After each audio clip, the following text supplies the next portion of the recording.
Time now for The Exchange, and joining me is Miri, retired colonel of the Israeli Defense Forces, currently a senior fellow with the International Institute for Counterterrorism. Miri, it's good to see you, and I want to get to this public frustration that we saw from President Trump directed at both Iran, but especially to Prime Minister Netanyahu in just a moment. But if we can take a bigger picture look at what these past 12 days have meant, not only for the region, but obviously for Israel as well. President Trump has called this the 12-day war, obviously comparing it to the 6-day war as a reference point and a significant historic turning point. Can you put into context how history will look back at what transpired over the last 12 days?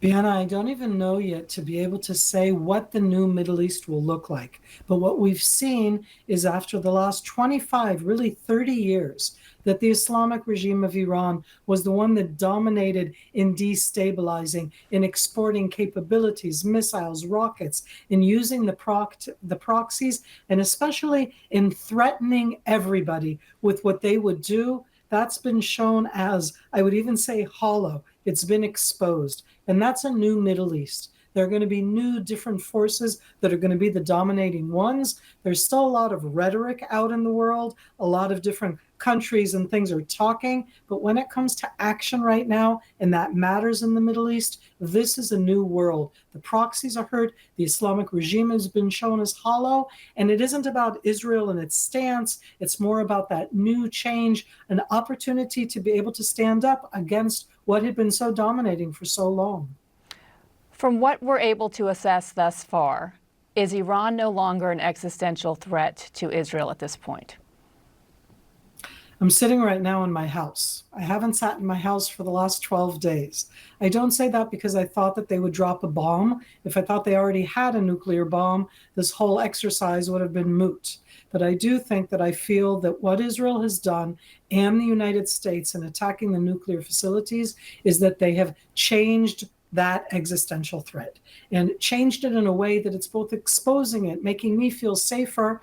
It hasn't changed the ideology, let's be clear. And I think everybody should be against that ideology, both the people of Iran and around the world. But it has changed the capabilities, the missiles, the drones, the nuclear facilities, the different people who were constantly building this. All of these have been seriously degraded. That makes a really big difference in my feeling here. Let's go back to that public ire that the president directed this morning as he was on his way to The Hague towards, again, as I said, Iran, but also Prime Minister Netanyahu. We should note that many U.S. presidents have perhaps in private said as much, maybe not as much in public, about frustration at times when they are assisting their ally, Israel. And I spoke last week with Amos Hochstein, who was a top Mideast advisor to President Biden and who helped negotiate the Lebanon ceasefire that's still in place right now.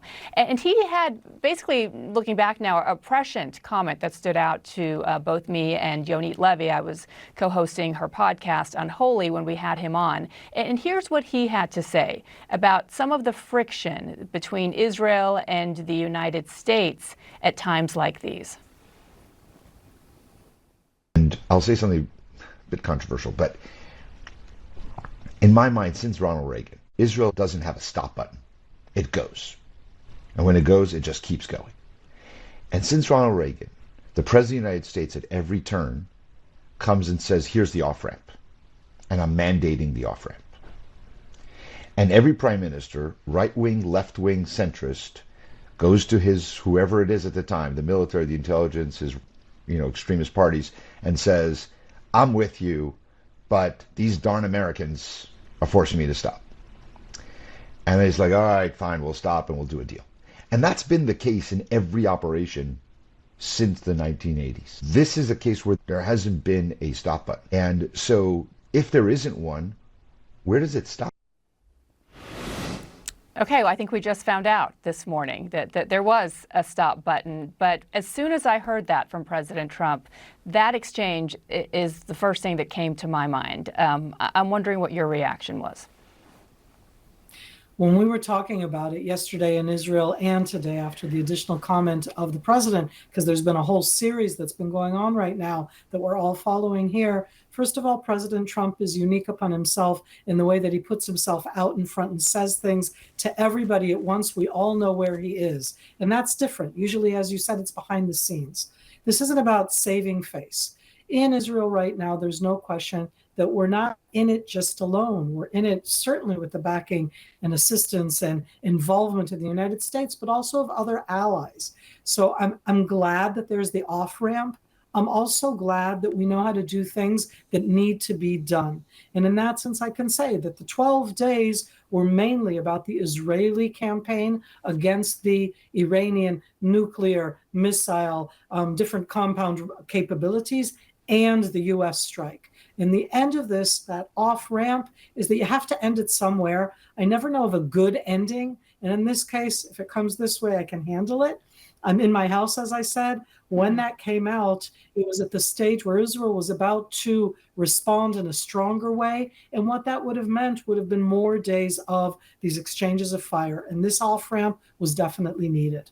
Yeah, and taking that off-ramp, Prime Minister Netanyahu, perhaps saving face, and also the two don't have to be mutually exclusive, also taking a victory lap of sorts, saying that the majority of Israel's goals had been accomplished. I do want to ask you about what happens next, because we had opposition leaders in Israel also very supportive of this operation, congratulating Prime Minister Netanyahu. But Yair Lapid goes on to say today, now we must turn the military achievement into a diplomatic one to demand and obtain an agreement that guarantees Iran will never be nuclear, will dismantle its missile program, to bring the hostages home and end the war in Gaza, to set Israel on a new path.